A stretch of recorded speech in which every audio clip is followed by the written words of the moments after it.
We've got Blake Burman standing by live right now. He's in Hamburg, Germany. That is the next stop, we should be clear here, for President Trump. He's going to be heading there later this afternoon. Of course, that meeting between Angela Merkel, Blake, and President Trump is going to be one of the more high-level meetings he will hold later on in the day. And good afternoon, Blake. Good afternoon. Good morning to you guys back in the States. Good afternoon here, or it's about 11 a.m. here, so I guess still in the morning. Yes, President Trump will get here to Germany later today. We'll meet with Angela Merkel ahead of the G20 summit tomorrow, and Saturday he will be meeting with a slew of leaders, among them which set the table there, as you saw in that press conference.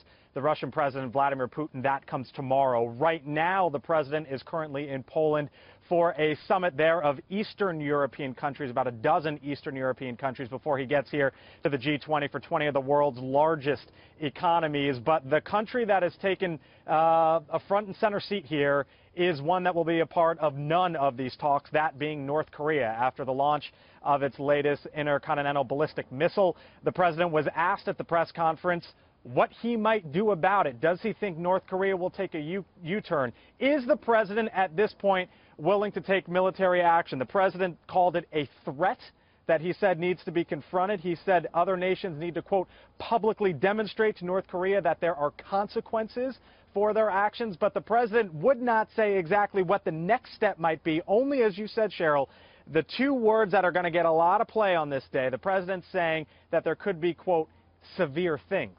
Listen. As far as North Korea is concerned, I don't know. We'll see what happens. I don't like to talk about what I have planned, but I have some pretty severe things that we're thinking about.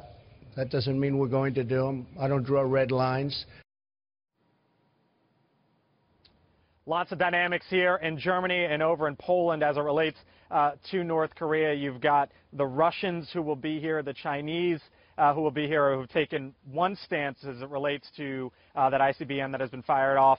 The U.S., other U.S. allies as well that have taken an additional stance. So that will be a part of the discussions here, no doubt. Cheryl, Leah, as we know, this is an issue that the president has been talking about now for nearly 6 months. It only seems to be elevating at this point, and the president saying there just a little while ago that there are, quote, severe things that we are thinking about. So, and Blake, I want to follow up on that, because obviously those comments about North Korea were, very strong from the president, but also his comments about Syria. Of course, tomorrow he's going to be meeting in that face-to-face with Vladimir Putin, Russian President Vladimir Putin. That, he talked about Syria. He said, we will not tolerate chemical weapons. Terrorists cannot return to Syria. But as we know, of course, Vladimir Putin is backing Bashar al-Assad. So what do we know about that meeting in particular, and did we just get kind of a primer, do you think, from the president just now?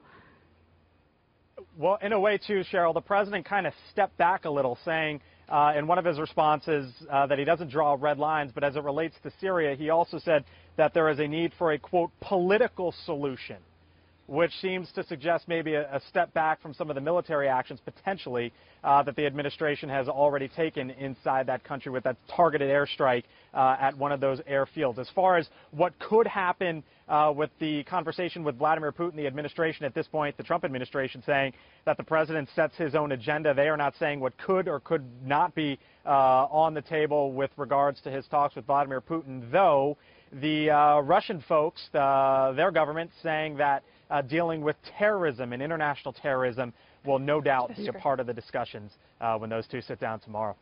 All right. Thank you, Blake Burman, this morning.